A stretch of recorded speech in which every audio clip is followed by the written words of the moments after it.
Howdy, partners, it's Survey Program. I don't know why I did that. Anyway, the music for this episode is by Highwell.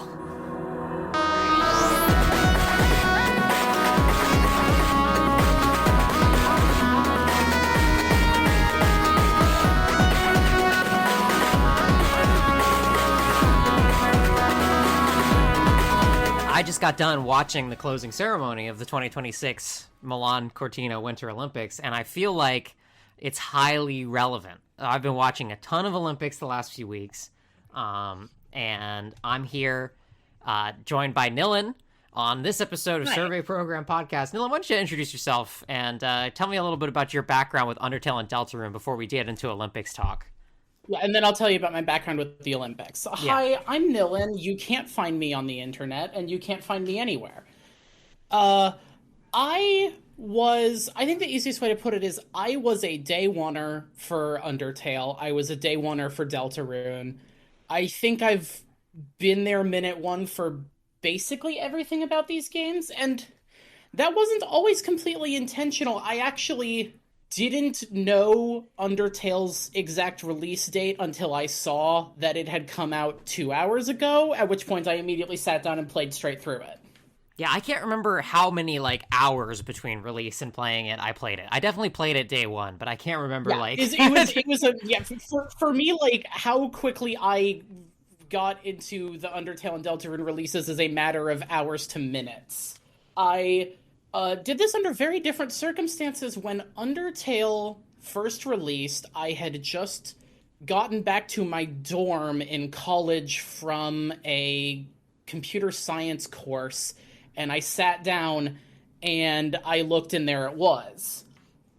And my night was free, and so I sat there, I think, until 2 a.m, beating Undertale. I did sort of the classic. I did the true neutral route right into the true pacifist ending, and I felt insane about it, and then I passed out, and I think the next day I just loaded back into my save file and started messing around trying to find weird stuff. I remember on my very me to take that secret hunter approach to it. On my very first playthrough, I got the wrong number song. And that was like, oh fuck, there's some weird shit going on in this game. I think the snowman was there for me. Mm-hmm. Yeah, and I did and then I remember because I did a full replay right before starting episode 1 of this podcast, and I got the Gaster follower that was the one that talks about it's rude to talk about someone who's listening. Oh, fantastic! I was like, that's a good really omen for Survey Program. For the game. Good message for the game to give you right before you start talking about it a bunch. Yeah, I know. I thought that was a great Survey Program omen. Yeah. I got all the classic Undertale experiences. I got genuinely scared shitless when Flowey turned my game off at the end of the true neutral route. I turned it back on and screamed out loud. All the classic stuff. And then after that, I just sort of spent a long time kind of luxuriating in the game, I guess. I gave it 1 or 2 more full playthroughs. I poked around at its little secret edges a little bit. I spent just an ungodly amount of time listening to its soundtrack that year, and then mostly put it out of my mind. I do not share my wife Ruby, former guest's experience with a decade worth of sans AUs on the internet or anything like that. And if you're curious about that, you can go listen to our earlier episode. I'll put a link in the description to the 4? To Is that the 4? I think that was 4. To the Sans AU madness. But yeah, you were very much like me, where I wasn't mega in the fandom. I was unfortunately tied up in something else at the time. I didn't really get mega into fandoms over things like that at the time in the first place, and so I'd say maybe I saw more of what I was missing with Undertale than most other things, because I at least had accounts on Tumblr and things where everyone went insane about it in the following days. Yeah. Deltarune was a bit of a different story. Deltarune, the sort of titular for us Survey Program, sort of shadow dropped on Twitter, and I think within an hour, one of my friends had linked that post to me and said, "What the hell is this?" Install And Toby's so, malware. yeah, I installed Toby's malware and I launched it. And as soon as the sort of unsettling ambient music kicked up, what I did was I went, "Oh, hold on," and I got in a Discord call with I think it may have been too long for me to name exactly everyone who's probably mostly been on this program already who was there with me. And we all sort of tentatively poked our way through that first iteration of Chapter 1 together while trying to keep ourselves in sync and, not spoil each other every time we got to a new incredibly funny thing Lancer said, right? Yeah. And that sort of became the way I experienced every subsequent Deltarune chapter drop is it would appear in the case of chapter 2 quite suddenly, in the case of these most recent ones with a lot of anticipation. And we'd all hop in our call and we'd all go through it, and that's mostly it. I was just sort of there minute one for everything, especially with Deltarune. I've been so excited for these releases since the first one. Yeah. And you mentioned Lancer, and it made me think about how, like, I feel like newer fans, they don't know, because I feel like Lancer, not super involved in chapters 3 and 4. No, it's like they don't know what it was like for Lancer to have maybe a cumulative quarter of the game's lines. Yeah, it's true. Like, Lancer was so important. Lancer was so important to the chapter 1. He was there for most of the game back when it was just chapter 1. Everyone forgets the Fun Gang. Many people originally called the Fun Gang the Lancer fan club, and that name needs to survive. We did. Yeah. I don't make predictions on this show very often, but I'm gonna say right now, I think Lancer's gonna come. I think we're gonna have a big Lancer resurgence in a big way. 2026 is gonna be the year of Lancer. I would love for Lancer to be back in a big way. I love that old guy. All right, but Lancer a little bit stole the show for me for, I think, reasons we're going to center this episode on. All right, and so I'm here to talk to you because I'm a big sports fan. I have been for my whole life, and one of the things that I treat, I guess it's sort of a guilty pleasure, but I love the Olympics. I watch the Olympics and Paralympics start to finish. Every day I have the events on. If they're not in my time zone, I'm watching old events on tape delay. I've got some events I still want to watch on replay, even though these games are over. And I'm sure my partners are like, "Please stop watching people doing winter sports, please God. I want to watch movies." Like I adore the Olympics, and in these Olympics, I was thinking often as well about how people don't really make Olympic video games anymore. Many, there used to be tie-in games for the Olympics, and quite famously, along with that, there was a Mario and Sonic spinoff for the Olympic Games. Yeah. And that sort of reminded me of one of my longest and most deeply held opinions, and this is what the episode's about, which is that there should be Mario sports style spin-offs of the Undertale and Deltarune games. There should be dozens by now. Just considering how long Undertale, let alone Deltarune, has existed, there should be dozens. This is a story with the iconic power of Mario, for a new generation, and we have got to be putting these fuckers in go-karts. We have got to be putting them on a baseball field, like we talked about in our baseball draft episode. We have got to be having them do curling. Already handled baseball. I think they should do curling. I think they should do curling. Yeah. My history with the Olympics is not quite as involved. I'm not a religious watcher, specifically because I'm not sure if it's a one of those people situation, because I'm not sure how many people like this there are, but I overwhelmingly prefer the content of the Winter Olympics to the Summer Olympics. Mm-hmm. I don't know exactly what that is. I'm just a winter sports fan. Are you a skier? Do you ski? I did. I spent a long time skiing, a tiny bit of snowboarding, and so that was sort of my vector into getting really into the Winter Olympics, and not as invested in the Summer Olympics. And so every time it's a Winter Olympics year, I do get very excited, and I especially get really excited to watch all the like snowboard downhill and things like that. I've got a I my sort of secret here is I always find this I for some reason I find the skiing more interesting than the snowboarding. I just think I think it depends for me. I think you can do I just it seems I'm not an expert, so I've only cross country skied one time. Oh, okay, yeah. It was pretty fun. I don't have a lot of winter sports experience. I'm from Florida. Yeah. But I've cross country skied one time. So I'm certainly not an expert in either discipline, but it just seems more visually interesting to me, the skiing stuff. It is. I guess Skiing is not more technical, but it's a little differently technical for sure. I think snowboarding exists in a sort of line of tradition with other board-based sports that skiing is sort of an outlier from. Yeah. I've definitely spent more time skiing. I find downhill skiing, slalom, things like that really impressive. I do, however, think, especially when it comes to the trick categories, I just find the crazy stuff they're pulling on snowboards a little more insane. Fair enough. Yeah. And so, I love it all, though. yeah. I love the downhill, the going down a hill oriented sports are maybe my forte in this context. And you know, they've added some crazy going down a hill on a bike sports to the Summer Olympics as well. Oh, have they? Yes.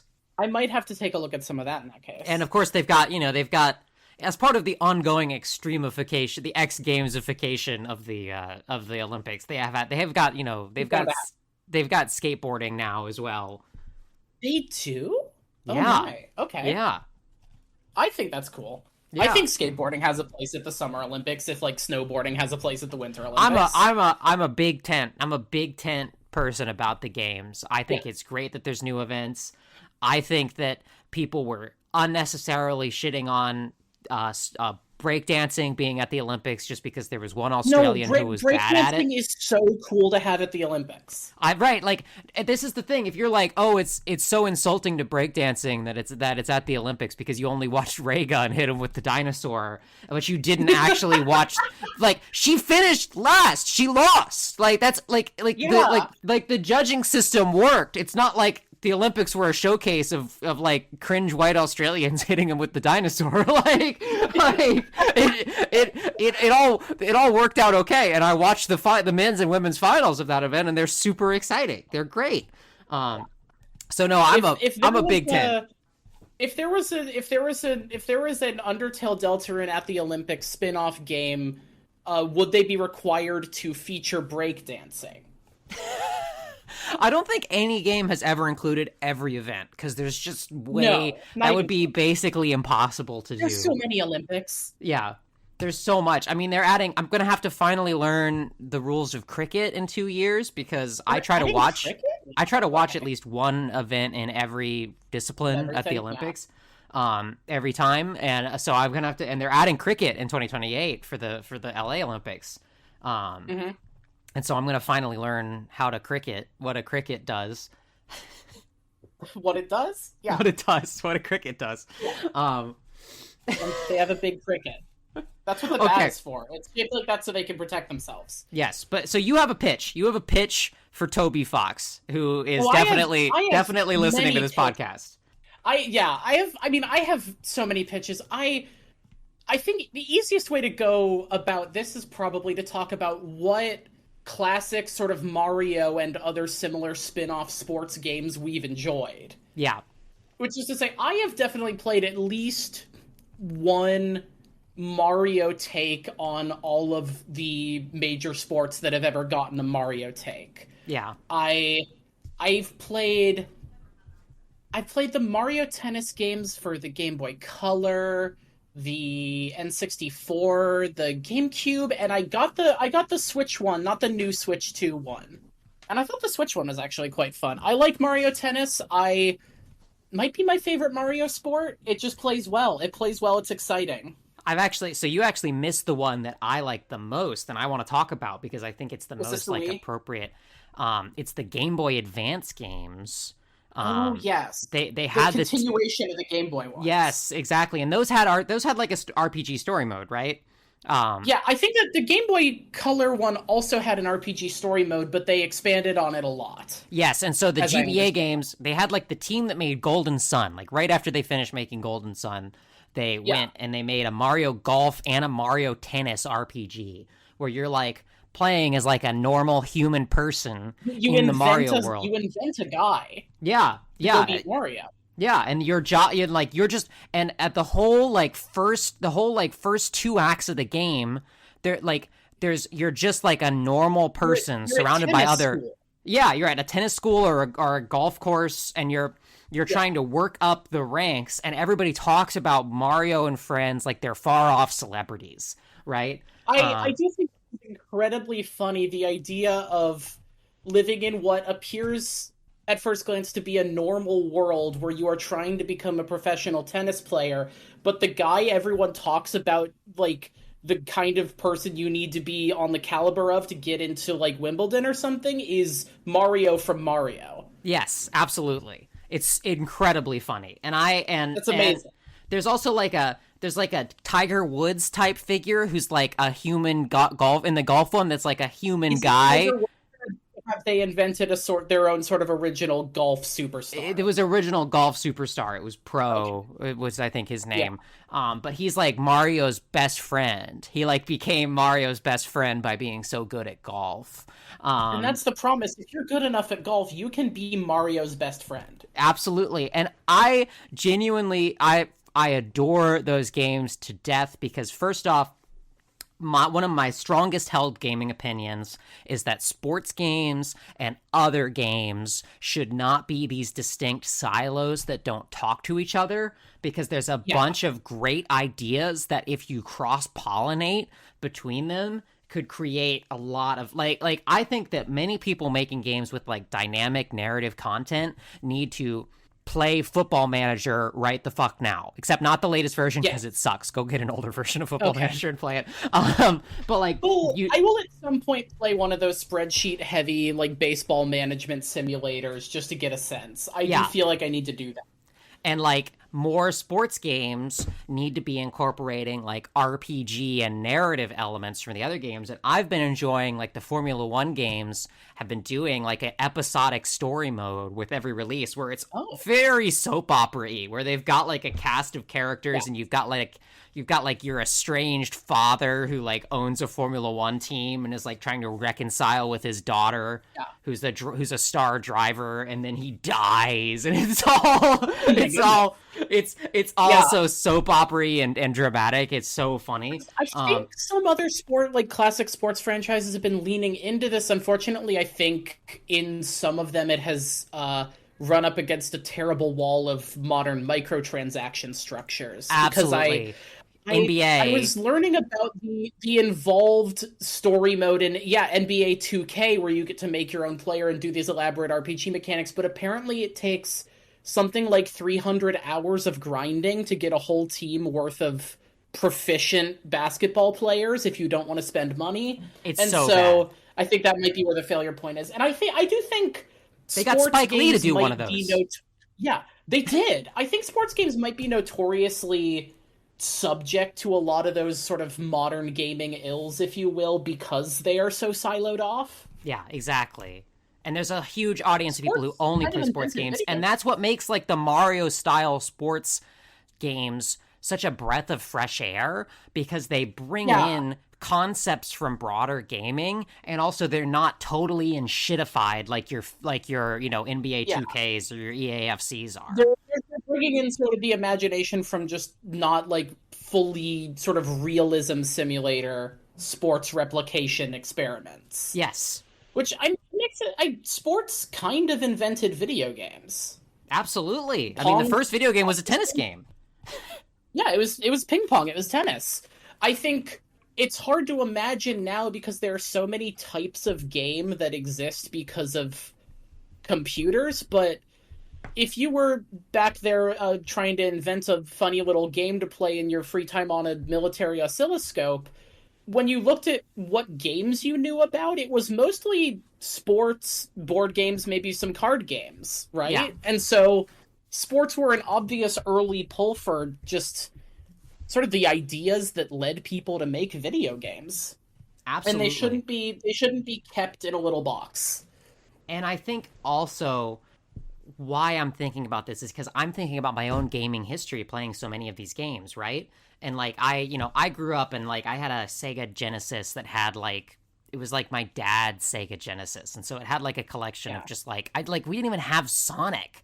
We had like a college football game and an RBI baseball and like a fishing game, but I loved the shit out of those. And you know, those types of like 2D sports games are a like element of gaming that has gone almost completely fallow, despite the fact that other games from that era are constantly getting indie revivals.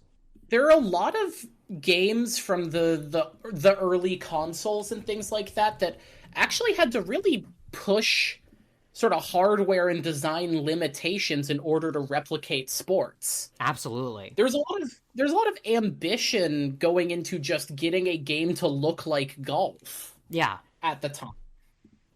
I think actually one of the earliest ever appearances of Mario in a game that wasn't a Mario game was Golf for the NES. Yeah. He was all over the NES sports games. Mario Golf could be argued to be sort of maybe like the most Mario'd up sport of Nintendo's sports history. Maybe it's tennis now. I feel like there's a lot of Mario Golf games. Yeah, I mean, well, it depends on because obviously if you count motorsports a sport, right? So if you count Mario Kart, which is, I know sort of Mario Kart is sort of treated as its own vertical, different than the Mario sports games, but still like that. Those are some of the best-selling games that Nintendo made. That's part of the silo, you know. Racing is very much a sport. It's one of the coolest sports. I'm personally a big World Rally Championship fan. Racing is some of the coolest sports there is, and the silo just keeps people from acknowledging that Mario Kart is kind of a sports spinoff. Absolutely, and you know, absolutely, and that's and so thinking about that and thinking about how there's basically no like the sports video gaming space is so clogged up with these like AAA, you know, as you said, microtransaction fests, and they're like just massive budget games, massive revenue games. And it 3D scanning every professional athlete in the NBA and things like that. It's insane. Yeah. And it just makes me think about how there's this huge open gulf for smaller scale sports games. Especially as I feel like fondness for sports, at least around people I know, feels like it's rising up again. Yeah. It helps that it helps that you know there's the age of sports ball. Yes, exactly. And thank God for that, because I endured that as like a nerd who loves sports. I endured the era of is a fucking sports ball on all the goddamn time, as though like athletics is not one of the fundamental human expressions of culture. Yeah, like shut the fuck up, asshole. But that's my thing is seeing this huge gap in sports games makes me think of just yearn for like smaller scale indie sports games, and you know that's part of the appeal that, you know, obviously Nintendo is not an indie, but they do make these games that are not like bogged down with all the AAA-ness so much and are more fun. They're games that are both sports and fun. Yeah. Not just fun. I think plenty of those games like Madden and NBA 2K and FIFA are fun, and they're trying to be fun, but I think they take the sports so seriously. They're so invested in the professionalism of sports and sort of the big economic scale and scope of modern international sports. Yeah. And I want to give, I do want to give a shout out to a game in that space that is basically like exactly what I was talking about, which is Golf Story, which came out in 2017 for the Switch. Oh, yes. It was inspired by those Mario Golf Game Boy Color and Game Boy Advance RPGs that we talked about. It has a sequel that I haven't played that I heard wasn't quite so good, but but that is a masterpiece, and it's exactly what I think should exist, like in the space mechanics. And this is what I think. There's no world of characters better poised to take advantage of this gap than Undertale and Deltarune. There really isn't. I can't. Besides people who've already done it, like the Marios and the Sonic the Hedgehogs to an extent and things like that, I really don't think anyone has assembled just this perfect shape of the cast of guys you could put in a spin-off sports video game. Well, hold on. A contender has entered. Tuxkart. That's true. That's true. You have to talk about Super Tux Kart. We have to talk about Super Tux Kart, where all of the characters who are mascots of various open source software projects get together and race each other. Yeah. And I do want to give a shout out because I think that's exactly the sort of thing that you could do. And that's the thing. It's, you get sort of crossover fighting games all the time, right? But but as we talk, we did our baseball draft episode. Undertale and Deltarune have a huge cast of iconic and they're all characters who are interesting to think about how they would interact with different sports. Exactly. And so, like characters that are good to think about interacting with new situations on their own. Yeah. They're a good transferable cast of characters. In the same way, like, Mario theoretically has a thing he does, which is go through the worlds and save Peach mostly, or get stars, and Peach is fine. Sometimes that happens also. It feels so right to see Mario doing golf instead. And in that same way, I don't think I would bat an eye if I saw Sans pick up a tennis racket. Exactly. And it gives this, it sort of builds the sense of this cast of characters as like a cast of like commedia dell'arte characters that can be, that are almost like actors that get slotted into different roles, like Undertale and Deltarune are sort of reimaginings of each other. Undertale and Deltarune are almost spin-offs of each other in the way they shuffle their casts around. Yeah. And so the idea of like just throwing out canon and having, like Dark World characters play golf with Undertale characters is like, it's fine. It's literally fine. We've seen this kind of remixing before. And it works. Exactly. And these are characters with super distinct, voices who can express themselves with like one or two lines of flavor text, which is just perfect for like reacting to various sporting event type deals. Especially Deltarune has done such an incredible job, and this goes sort of back to us talking about Lancer. Deltarune is a masterclass in assembling just an endless cast of funny little guys that don't feel like entirely dependent on the little sort of narrative niche carved out for them.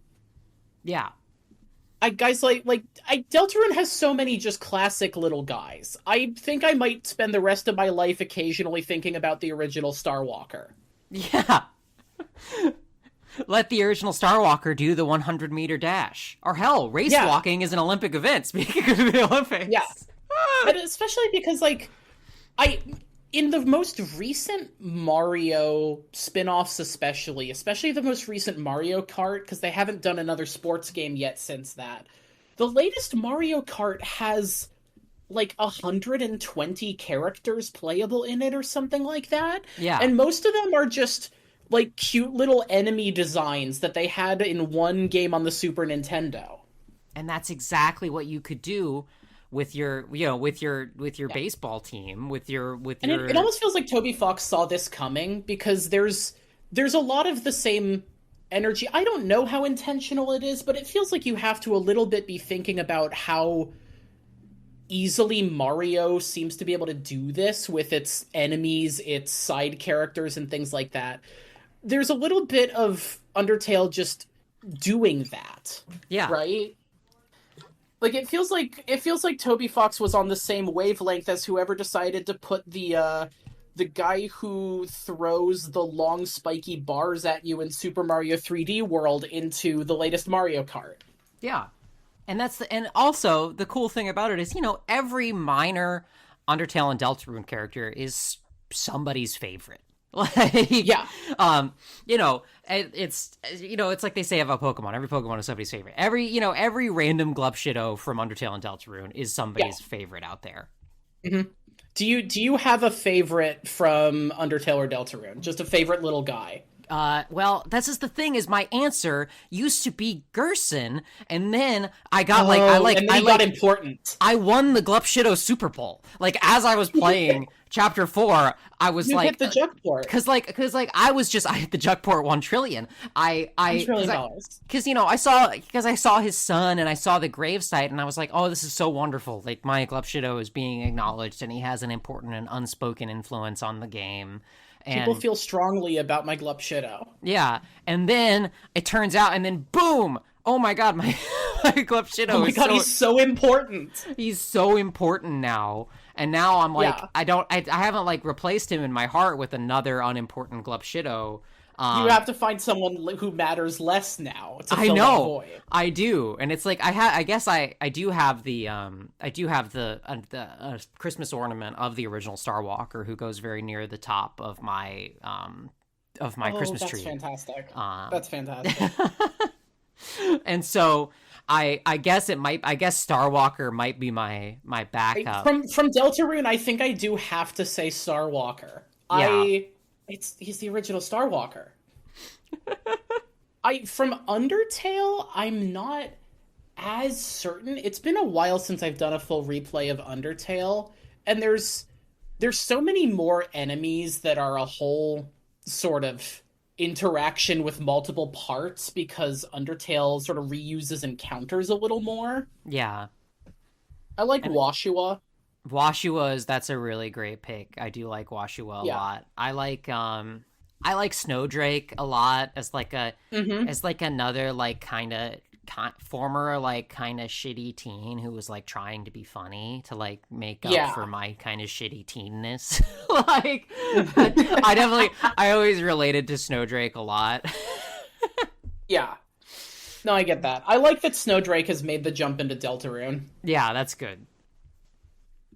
And so, but that's the thing is because and we can talk about all these little guys, and it's like, wouldn't it be great to watch one of those? Talk about Newbert.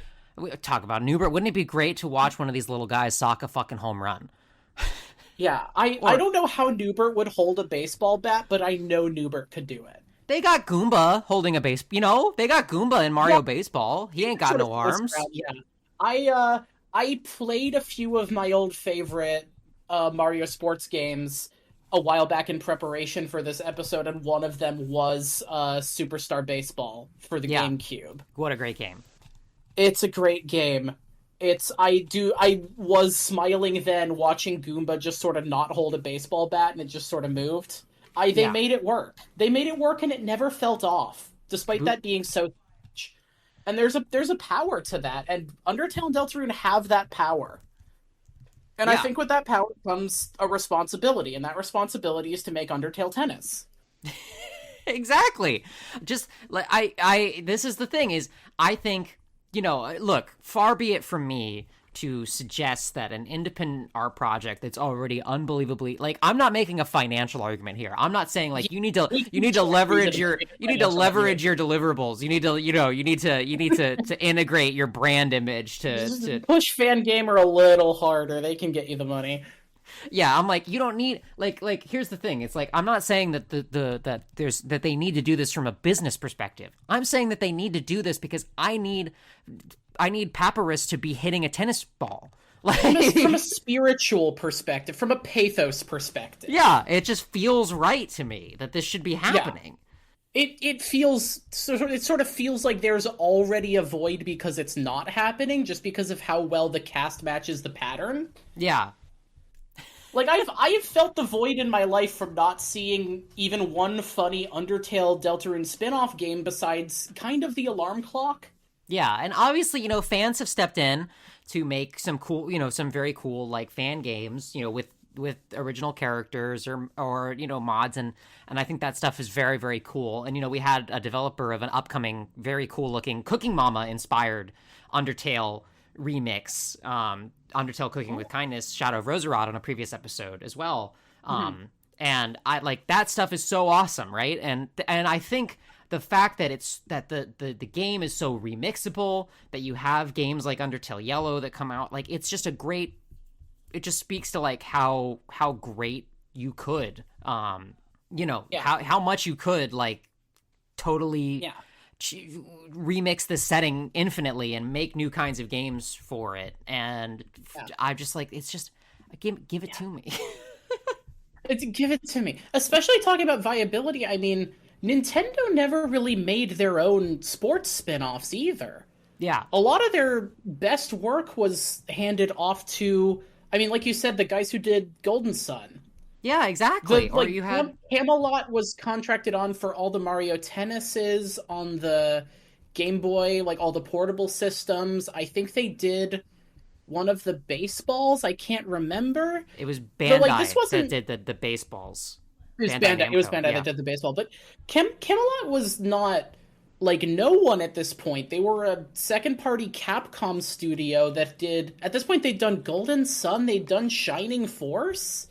At this point, they'd invented Waluigi. That's a pedigree there. Yeah, and that there's been a lot of like little Undertale, tie-ins with other games, or Toby contributing tracks to other indie games. Yes. Yeah. Especially as a fan of rhythm games, I have watched an Undertale track or two, mostly Megalovania, worm its way into a large number of arcade rhythm games I enjoy.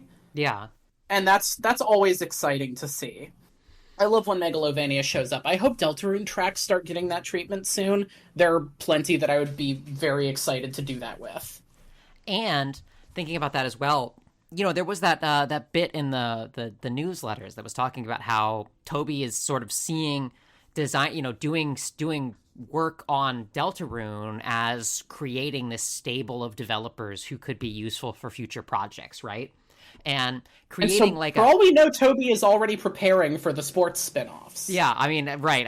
That would be a dream. But like, if that's the thing is if you want, if you want to bring in even more talent and do it in a low stakes way, right? That doesn't matter. Is like the culmination of the narrative, 11 years in the making. Like the main RPG series, especially when you're such a big core part of, I guess, indie games now. Yeah. And so being able and to you've already taken so many developers in. Yeah, being able to create these, smaller Skunkworks teams to make like a 2D tennis game, right, would be, I think, a great way to bring talent in. And the new Mario Tennis games haven't been as charming as when they were 2D. It was kind of hard to have the depth perception on the ball, but it just felt so charming. Yeah. And I love the fake 3D on the Game Boy Advance. I think that's I love a good Note awesome 7 fake 3D game. I love that stuff. Yeah. I love my one entry in the Pokemon series I can say I truly, deeply enjoy is I kind of just all the DS ones, the Heart Gold, Soul Silver, and Black and White. Because they have that style, they have the sort of flat sprite characters on the very simple 3D. Exactly. And I would love, that's the thing is, I just think there's so much potential for more sports games in this world. Deltarune has even gotten into that sort of GBA fake 3D stuff recently. Right? And I Chapter think 4, a little bit of that. Yeah, exactly. And, obviously there's like there's a little bit of the Jevil background stuff too, yes. even all the way back in Chapter 1. And so just like in terms of pushing the limits of what that 2D, quasi-retro art style can do, I think that sports are a great way to think about that. I mean, in every generation of video gaming, like racing games were always some of the best looking, right? Because it was really easy to render cars. Like Gran Turismo on the PS1 is like the best looking PS1 game, right? And the Gran Turismo on the PS2... looks like a PS3. It looks like a PS3 game. Yeah, exactly. And so, I just think it's... I think we both... The science is there. The science is there. We have the technology. There's a huge gap. There's great characters you could plug in. There's that bit of gaming history that you could incorporate and pay tribute to. And I just think we gotta put a tennis racket in Papyrus's hand. I was thinking about my history with sports spin-off games, and one of the biggest things that came to mind was actually not a specific game, but just the entire Nintendo DS. Mm-hmm. The Nintendo DS had some good Mario Sports spin-offs. It also had an entire Mario and Sonic at the Olympic Winter Games entry on it that I had as a kid. Yeah. And the Nintendo DS and Game Boy Advance, they feel like the game consoles that Deltarune is most in the stylistic lineage of, and they were consoles just saturated with these fun little spin-offs. Yeah. Because in the barrier, that's the thing is, it's like, that's why, that's the thing is that stopped a lot of sports from having video games these days. It's just that the barrier for doing a photorealistic recreation of stuff has just gotten so high. The expectations for new games have just gotten so high. And that's part of what the indie game revolution has been addressing, right? Is like, nipping at the heels and saying, you don't need all that stuff. You don't need a RTX 70 billion to have a good time playing a video game. And in fact, the pursuit of ever greater graphical performance, I think, is taking away from the way that we're enjoying games. And absolutely, that's like one of my core arguments for why Deltarune is so great, is it's a beautiful game. And many of the games that I think are the best looking that have been made in the last 20 years are games that are not pushing the boundaries of performance. Like, I think one of the best looking games of all time is Return of the Obra Dinn, which like visually, I love Return of the Obra Dinn, which visually is aping like 1-bit Mac displays. Yeah, and doing it well. Yeah, and that's the thing. Let's just bring back style. Let's bring back some abstraction. Let's that's stylus. That's bring back style. Yeah. And that is also what lets gameplay be more responsive, because you're playing a modern AAA sports game, and they've gone to motion capture to like capture all the animations, and what that means is you get stuck in a clunky animation all the time when real sports is about fluidity, right? And so actually, like, a more abstract visual environment is better able to capture like the feeling of playing or watching sport than like something that just tries to look like a TV broadcast. And that's how I when I play a sports spinoff like that, I want to feel like I'm playing a sport, and I want to feel like I'm playing a sport in a way that's accessible to me. I don't necessarily want to feel like I'm living the life of a professional athlete, and I don't necessarily want to feel like I'm playing a game that simulates the experience of being a professional athlete or of doing professional scale sports. I want things like Mario Hoops 3-on-3 that perfectly captures the feeling of a pickup basketball game. Yeah. Actually, do you know about NBA Street V3? Because on the GameCube, there were Mario characters in it. And that was so awesome. That makes sense. Yeah, that was awesome. So awesome. In Mario Hoops 3-on-3, there were Final Fantasy characters. That's true. We could have talked about that I could have talked about that with Griever in the last episode. I think you mentioned it. I probably did, because I did play in like that game. You mentioned it in passing. I did listen to that one. Well, good on you for remembering better than me what I said on my own podcast. New survey program expert, lore master here. Yeah, that's right. I do. If there was a small subset of, like, these are the sports spinoffs I need for my soul out of Undertale and Deltarune, I think Deltarune Hoops 3-on-3 might really be one of them. I was going to ask, like, Mario if you got Hoops 3-on-3. If you had just one Undertale sports video game that you could make happen, what would it be? It might be Deltarune Hoops 3-on-3. I love the NBA Jam style arcade basketball feeling. I think it works really well in a small video game. Mario Hoops 3-on-3 had... I don't remember whether this was that game or if it was one of the Mario baseballs. It had a mechanic where it would give you a different name for your team based on which characters you picked. Yeah, that was awesome. And I think Deltarune could spin gold, solid gold, out of having that system in the game. Absolutely. Also, I want to be able to make Susie do a big slam dunk on command. I want to be able to make everyone do a big slam dunk on command. Yeah. That would be sick. Yeah. And there are basketballs in Undertale, if I remember correctly. I believe there's some basketball's in the Metaton segment in Undertale, if I remember correctly. So there's some... Deltarune and Undertale have contained basketball in some form quite consistently. Yeah.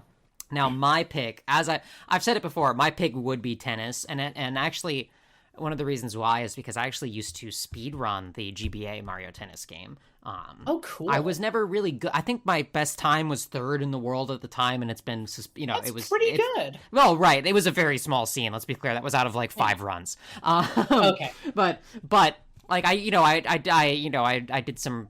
It was fun to try to route that out as like a tennis RPG and to try to find the ways to just ace people and try to get it over with as quickly as possible. Oh yeah. But like I played the angle they can't cover. Yeah, and I played the fuck out of those games. I love them so much, and even though I actually, and this is a confession that I think might blow the minds of some listeners, I am a golfer. I play golf. And it's not because I'm rich, but it's because there are courses and there are, municipal courses in Seattle that you can play for $10. With my entry level set of clubs that me and my partner share. So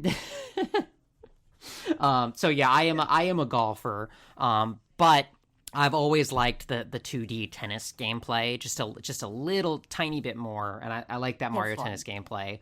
And I just think it could be so fun to have Undertale Tennis. So that's my number one pick for the game that I would most like to have. I can already perfectly see like Chris doing a power shot in Undertale Deltarune Tennis, and it turns the ball into the soul, and then you can steer it around your opponent so they can't get it. Yeah, exactly. And Chris would love to beat the shit out of the soul, as we've seen. Yeah, see, this works out for everybody. And I mean, right? Chris has already hit us with a hockey stick, so let them hit us with a tennis racket and all manner of other sports implements. Baseball bat, just go at it, kid. Yeah. All right. Well, I think we've made a very compelling case, so I'm assuming Toby, who is definitely listening, will be doing this right away. So thanks, Nillin, for being able to make that case for me. You're welcome. I've thought about this maybe more than is normal for people. Me too. I've been tweeting about it for years. And by tweeting, I mean posting on Mastodon about it for years. I have one final proposition, and it's one I thought of recently, which is you mentioned the idea of an Undertale Deltarune like Olympic Games title. And the thing about those games is that they were crossovers between Mario and Sonic. True. And so it calls powerfully to mind, where are you going to get another property that has sort of the precedent and the equivalent power to match Undertale and Deltarune for a crossover like this? And what I finally landed on is that it has to be sort of constant in the background core inspiration and classic crossover foundation of Undertale and Deltarune Toho Project. And so I do think we need to see Toriel and Reimu at the Olympic Winter Games. Oh, shit. And I think if I could have that one, that would change the game for me. That's a great idea, because you said that, and I was thinking, well, what could you do? Because I guess you could do, because my first thought was like Stardew Valley or another like, superstar indie project with a lot of memorable characters. Yeah. But I think your idea would really bring it all together. For Toho Project. There's been collaborative works between Toby Fox and Zun before. Yeah. And I would pay good money for that one. I would pay bad money for that. There's no more than anyone should for that. There's no Olympic video games anymore. There haven't been any for years. So like they haven't been doing the Mario Sonic Olympics games anymore? No, I don't think they've done that. Yeah, I know. I think the last one was 2020 for the Tokyo games. Yeah. So that's Switch, I guess. Yeah, Switch. Yeah. So let's get that back together, folks. Like, let's. We need to pick up the indie games. Need to pick up that slack. Yeah, exactly. So, International Olympic Committee, hit my line. I'm available to call. Come on survey program. Yeah, come on survey program. Let's talk about it. Let's make this work. Thanks for coming on, Nillin. I know you said people can't find you on the internet. Is there any sort of abstract concept you want to plug or anything? I want to plug Toriel and Reimu at the Olympic Winter Games. That's right. 2027. It's available now on Steam. Yeah. That's what I'm here to plug. Thank you so much, Kate. Yeah. All right. See everybody. Thanks for listening. See you in the outro. Bye. Thanks for listening, everybody. That's Survey Program. You can listen on Spotify, Apple Podcasts, at the RSS link in the description, or directly on groupashrike.net, where you can also support the podcast for $5 a month and get access to bonus episodes from Green Room. I didn't get the chance to sit down and record the February Green Room yet, but there will be 2 in March to make up for it. And of course, you can always listen to the backlog Green Rooms if you haven't yet. Thanks for supporting the show. Please join the show Discord if you want to chat about the episodes, get updates about new episodes. If you're listening on release week, I will be on my friend Juniper's stream on Sunday reviewing bootleg Lego sets. So I'm really looking forward to that, and you can find a link in the Discord as well. Thanks so much for being a part of the program, and see you in 2 weeks.